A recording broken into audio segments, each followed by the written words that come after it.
Good afternoon, and welcome to another episode of the Idaho House Republicans podcast. And we're just grateful that you've joined us. And remember, the purpose of this podcast is to get to know the legislators that you've sent to the State House on a more personal level and to understand what they're doing, what their passions are, what their committees are, what bills they're running. Get to know them a lot, just a lot better. So today's guest, we're going to have Ted Hill. And Ted Hill is Legislative District 14, Seat A, and he's in his second term. He's a born and raised Idahoan. Where were you born, Boise? Boise, went to Boise High. I don't claim that as a victory these days, but I did go to Boise High. And you also went to Boise State University, got a degree in business administration. You got a master's degree from, how do you say that, Salve Regina University, and you started a career in the Navy in 1984. You retired in 2022 with 38 years of service. Amazing. Thank you for the service that you've had to our nation, Ted. And how about we'll start with a question and just tell people a little bit about your military service. 38 years is hard to talk about in a brief amount of time, but tell people a little about what you did. I think I flew for longer than most people. And most guys stop flying when they're around 40, and I flew till I was 62.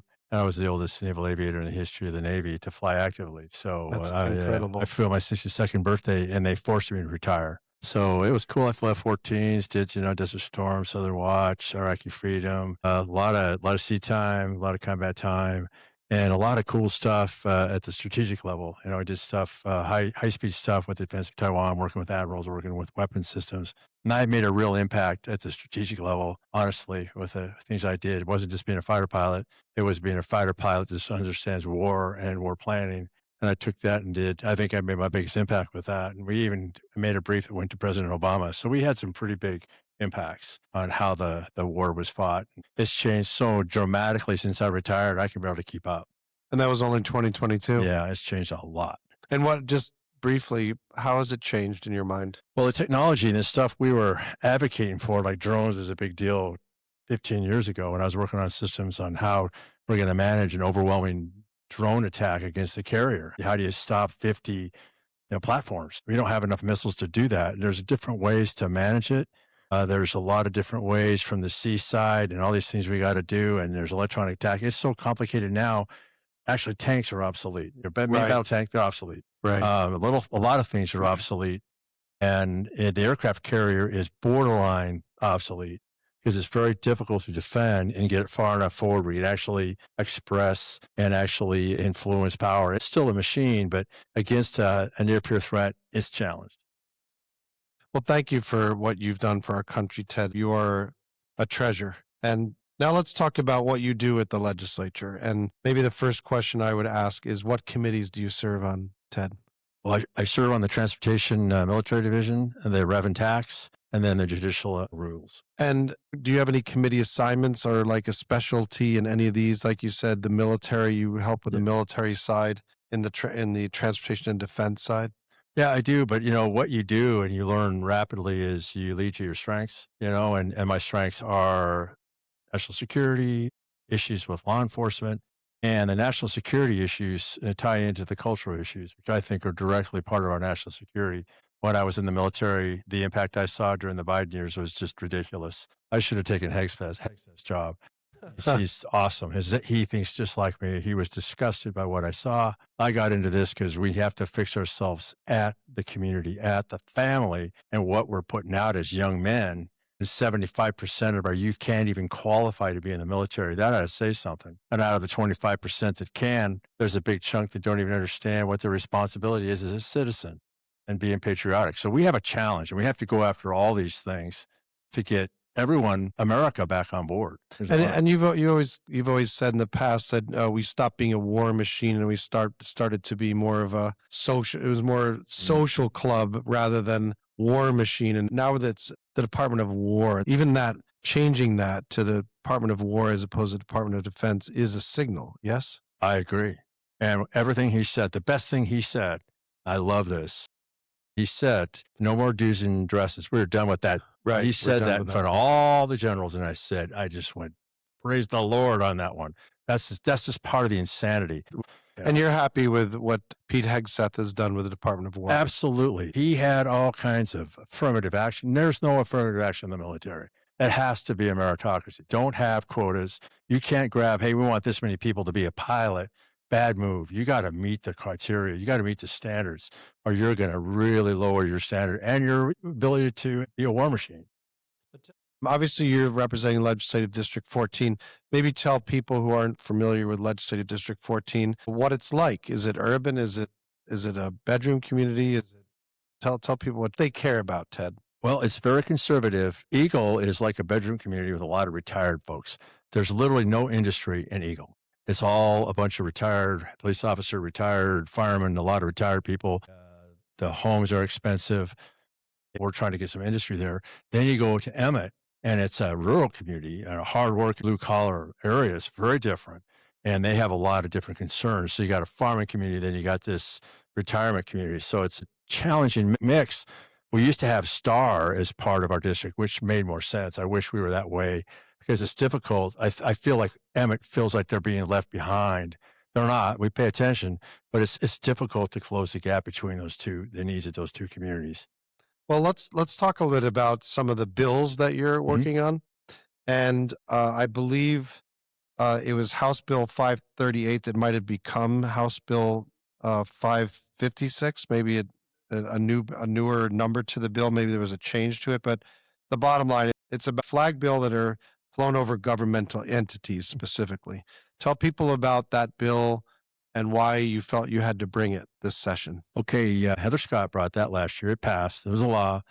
And within a month after we left the session, it's the law signed by the governor, and the mayor of Boise said, no, I'm not going to follow that. I'm going to do whatever I want. So I called the AG and called the sheriff and tried to get something to do. There's nothing they could do to really apply the law without making her a martyr. But she basically, she gave the middle finger to the legislature and says, I will do as I please. It was insubordinate and lawless and literally anarchy. You can't tolerate this. So we couldn't do anything. And she knew. Because that bill didn't have teeth. No. That's the point. The point is we shouldn't have to have teeth when it comes to government officials. You have a responsibility. You assume there'll be a follow-up. We don't put teeth in everything. You assume your government official is going to follow the law. It's just what you expect. So we came back and the initial... And by the way, what flags are acceptable? The primary thing was the American flag. I said this in committee. I would be happy if we had the American flag and nothing else. It's all a distraction.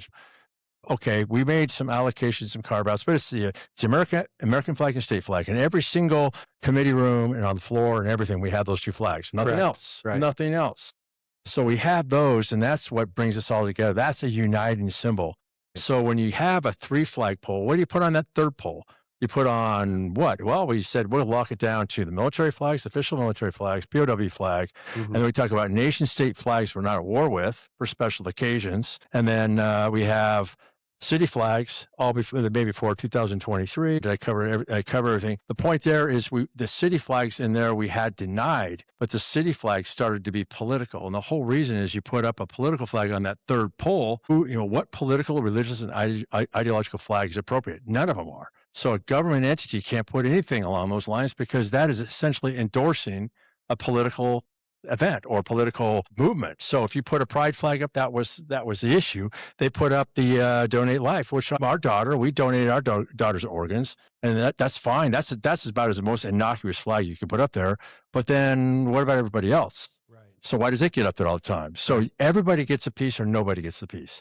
That's why we did that. So despite the fact that government officials should just take the signal that the governor's signed this law, the legislature's behind it, it didn't go that way. So now the law that you're looking at would give the attorney general enforcement, and then I believe a civil penalty of $2,000 per day per flag, essentially. Is that right? Affirmative. And we could do that, and she could decide to take the penalty. She's going to shove it in our face every day, so we can have an injunction. Oh, the other flags I forgot about: tribal flags, 4 tribal flags, and the university flags. Those are the other flags I didn't include. So we have a lot of carve out. Just today, I was responding that up in Bonners Ferry, they want to have the Canadian flag up there all year, and I go, well, yeah, they've been doing it, but let's take a step back on that. Why don't we have the Taiwan flag? Because we do just almost as much exporting and importing for Taiwan and Malaysia as we do Canada. Right. Do we want to put the Taiwanese flag up all the time? It's their, they have a point, but then you have to have some line, Right. and there's some collateral damage. I said, no, why don't you just put the American flag up all the time? Right. And they can put it up for special occasions. They can put a Canadian flag up for special occasions, sure. And you can have it for assemblies and parades and everything. You can do whatever flag you want. Out in front of the Capitol here, you can have, I've seen numerous communist flags out here. That's okay. You just can't put it on a flagpole. Right. You know, that's the difference. And that's the focus here. And everyone gets, well, what about me? What about me? What about me? No, we don't care about all that. We care about all us. Let's bring this together and let's Right. bring this unity back Right. and liberty and justice for all and not all these other distractions. Let's talk about another bill that you're running. It's House Bill 499, and it's about unmanned aircraft near the Department of Corrections. What is the issue there, Ted, and why did you bring this bill? They brought it to me. I worked on this drone issue when I was in the military 12 years ago. It is a overwhelming threat, and it's very difficult to detect and stop. So what's happening at the prison, these folks are flying these drones in and dropping paraphernalia, dropping drugs and guns and phones and surveillance. So we had to make a law. I made a restricted area. I can do this. Idaho has some range of making these laws. They can't fly within that range. If they do, it's a misdemeanor. It need to address this. And I brought up, this is step one, is these things are not toys.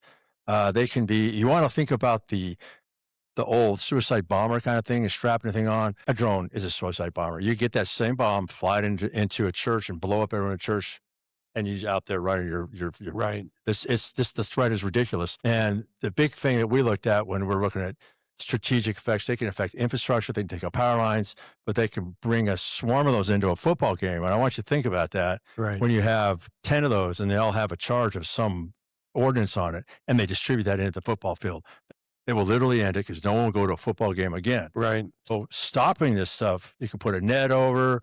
There's lots of things you can do. Jammers. I had a lot of pushback from Amazon. Oh, you can't have jammers. Oh, you wait. Jammers affect GPS, cell phones. Right. The day they blow up a bunch of kids, we don't care about Amazon's delivery. We're going to fix it. And so I got classic pushback from those guys, but I'm not worried about it. Wait till the day happens. It's going to be a 9/11 day, and people are going to see it. And your bill basically said is if you fly within this restricted airspace, would be the $2,000 to $5,000 fine, up to a year in jail. Yep. So there's some teeth there. There's some teeth, and there's no excuses. Well, I didn't know it was there. Yes, there is. So this is just this is the first bill of its kind in the state. You are bringing a public bathroom bill. Mm-hmm. And when do you expect to introduce that, and what will the bill do? Friday. And the objective there is, we did it in the schools. Now we're going to bring it into the public sphere. I got a lot of complaints where my daughter is in the YMCA and a dude says, Right. dude in dress goes in there into the women's shower. Yes. Dudes in dresses have no business going into your daughter's shower. No. And the people are saying, oh, they could do that. He has the right to do that. And, well, here's how we're addressing this. The business has a responsibility to keep you safe. Roof doesn't fall in, there's no ice, all this thing. This is a threat. We look at this as a threat like all those other things are. If you're a 17-year-old girl, 30-year-old dude coming in the women's shower is a threat like ice on the sidewalk. It's the same thing. They have a responsibility to keep her safe. Right. And that is not keeping her safe. And you're opening yourself up for violence, because if you're a dad, he's not walking out of there. He's going out in a stretcher. Every dad I know would go in there, rip his head off. Every dad would back me up on this. So Representative Hill, there are situations around the globe. Obviously, you've been in the military. You've been all around the world, and you've seen what's happened politically in a lot of places. And you look at countries like France, even parts of England, these no-go zones where foreign laws are supplanting the local law or the national law. And you have a bill that you would like to introduce to Idaho to deal with that. Tell us about that. Real quickly, no foreign laws. So these other foreign laws that conflict with our Constitution, Idaho Constitution, and our U.S. Constitution, we're not going to allow that. There's conflict. They've had these issues before, and they'll show up to court and say, I already have this settlement in this other court that says I get to do this, and we have to override that. Said, no, you follow the U.S. Constitution. You're an American citizen, or you're in America, and this is the law that applies. And that's what we're going to focus on. And it's real basic. It's simple. So the idea is no shadow courts, no shadow laws. It's the law of Idaho and the law of the United States. Affirmative. Okay. Thank you. But let's talk about nuclear energy. You have really led the charge in the House, especially to try to position, encourage, exhort the legislature and the state to take its rightful place as a leader in the nuclear industry. Talk about your efforts there and why it's so critical that we get the legislature to get involved in the nuclear energy business. Well, first thing, what I saw, and you and I got together at the same time, you and I are basically aligned when we started getting educated in this business, Yes. is the ridiculous opportunity here is tremendous. Billions and trillions of dollars of opportunity. So we're looking at what we can do as Idaho is positioned precisely to respond with INL and our expertise and our background and infrastructure. We need to lean into this, provide incentives, get the message out. This used fuel from all these plants across the country.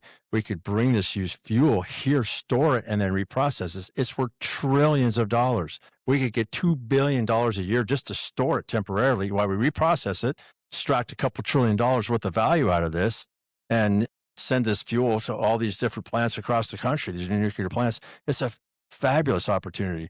Plus, we can get into some of these new microreactors, which are future. When I did my particular brief, we need microreactors for our grid security, and it's what we need. We need more electricity. We're going to have to 50% increase in the next 10 years. How are we going to do that? Right. It's huge, and it's going to require nuclear power. And you got data centers. You got Micron out here needs 900 megawatts. Well, that's like that's a massive increase of an energy requirement. They're going to have to build their own power plant. A nuclear one won't be in time, but eventually they'll get a nuke in there. And this opportunity, and I love this number, it said that all the spent or used fuel is stored across the country. It's 93 metric tons. It basically fills the inside of a Walmart. It has 100 trillion. I love to say that $100 trillion of value in terms of oil equivalent. This economy will rock. So we got to get our youth involved. We got our education going. We got to get the public on board. So this task force, the two things I thought were priority, and you were there when I said it. Number one, we have to get the incentives somehow, money-wise, or again, ease of entry. And then the other part is we got to get everybody on board. So we have to convince Idahoans that this is good for them. And it's kind of like when Alaska, they got the North Slope oil fields. Hey, we're going to pay everybody $10,000 a year. And everyone's going to go, yeah. Well, it'll be more than that for Idahoans. If we do this with this used fuel, it's just insane. We could get rid of income tax if we took charge and stored that. So just to remind people, Representative Hill, Donald Trump signed 4 executive orders last May to basically encourage all aspects of the nuclear energy business, including a relook at the Department of Energy and its policies. And so here's Idaho with the Idaho National Lab, because you mentioned INL. That's the Idaho National Lab. There's 17 national labs in the country. It's the only one that's focused solely on nuclear. The lab also does a lot with cybersecurity too. It's a very important lab. And basically every nuclear technology that has proliferated in the United States and a lot of cases abroad has been tested there. So as you say, I think Idaho is very ripe for being a major contributor in this space. So you talked about this task force. When was this task force started, and who are the members generally, and maybe more specifically, who are the members representing the House and the Senate in Idaho? But tell people about the task force. Task force, it was designed mostly through the governor in Cali and the lieutenant governor, and they made the appointments. And Dave Len is the senator rep, and I'm the House rep. We have the attorney general. We have Tom Keeley from the Commerce Department. We have numerous other officials, executives from like the power. We had Idaho Power guy next to me. There's like 18 guys on here and ladies. And the lieutenant governor is obviously a chair, and the owl is the co-chair. Co-chair is John Wagner. So the director. They're waiting for us to do something. Someone's going to have to lead this. So what do you want to do to send a signal from the legislature that you're serious about nuclear, and to let the world know that Idaho's open for business? Well, so I think that it's going to take some real effort to leverage different individuals to go after this. And you're going to be part of my team. You just don't know it yet, but you're Okay. coming in on it. And I pull in a couple reps, a couple senators, and I'm going to get a team. And we're gonna go after this, and we're gonna address all the people in the task force. We're going to be the action body, so we can pull each one of these. Hey, we got to talk to you. Talk to you, because they're all out there in their individual lanes, but they can't really do anything. Not necessarily. The people who can really do something is us, the representatives and the senators. And I've heard there's some potentiality that there may be a joint resolution between the House and the Senate to basically let the world know that we are open for business. Is that accurate? Well, correct. Right now, it's going to be introduced, Okay. and that was a resolution that'll start in the Senate, and that's talking about used fuel and how we can address the settlement agreement. How this is it's allowable under the agreement, where we can go after spent fuel, and we can also advertise that, acknowledge that, and also acknowledge we are ready to prepare for any waivers necessary, so we proceed forward. This gives a signal to the governor. The governor is really the driver force here. And so he has a legislature behind him, and Right. now he can drive this. Utah, that's all over this. Texas is all over this. Tennessee. Yeah. We're fighting tooth and nail. We're behind. They all have big money. We have no money. So we have to go forward and figure this out without. Texas has $300 million. Right. And we have the Idaho National Lab. So we have our own natural advantages as well. So thank you for the work you're doing on that. And it was interesting, a couple statistics that I had heard. One is that the federal government spends about $800 million a year right now paying for the local nuclear facilities to keep the fuel at their facilities, because at one point the government was supposed to take all of that fuel and store it, but they're not. They don't have a place for it. So they're sending gigantic checks for that. The other thing is I saw the CEO of Oklo when the September 23rd opening of the Oklo facility out at the INL. And I just said, hey, if you took all the fuel, right, that is just sitting at the facilities and in Idaho, what's the equivalent of that in barrels of oil? And he said, I think it's about 1.2 trillion barrels of oil equivalent of energy. So there's a lot of upside. And as you said, the lane might be used fuel for Idaho. And right now there is no processing of fuel going on in the United States. France has been doing it for 50 years with older technology. And by the way, the technology which was invented at the INL. So anyway, we both are hopeful that this will become a huge industry for Idaho to be involved in. So we're brainstorming right now. You're going to give me all kinds of ideas. There you go. So what we're going to do to get this whole thing, everyone excited, and I'm excited, and I smelled opportunity, and I'm not a businessman. I'm just a knuckle dragger fighter pilot, and I can see it, and you see it, and the opportunity is insane, and we need to go after it. And a lot of people don't understand, so we need to communicate with. We did the summit. Right. People are starting to understand. A lot of people are coming up to me. They get it. I think we got the representatives and the senators on board. Now we got to get the people on board, and we can do that. We got to get the message out there. Representative Hill's talking about there was a energy summit that was done a couple of months ago at the Jordan Ballroom at BSU, and then the task force had its first meeting this week. So there is a lot of energy being put into energy. No pun intended. Yeah. Anyway, we just wanted to thank you, Ted Hill, for all the work you do on behalf of your constituents, on behalf of what you've done for this nation. Godspeed on what happens in the nuclear business for Idaho. We've been speaking with Representative Ted Hill. He represents Legislative District 14, is in his second term. And we thank you for joining us on the Idaho House Republicans podcast. And until we see you next time, as we always say, God bless the great state of Idaho. From timber towns to wheat field roads, different roads, but the same old hope. We bow our heads and we stand up tall, answering the people when due.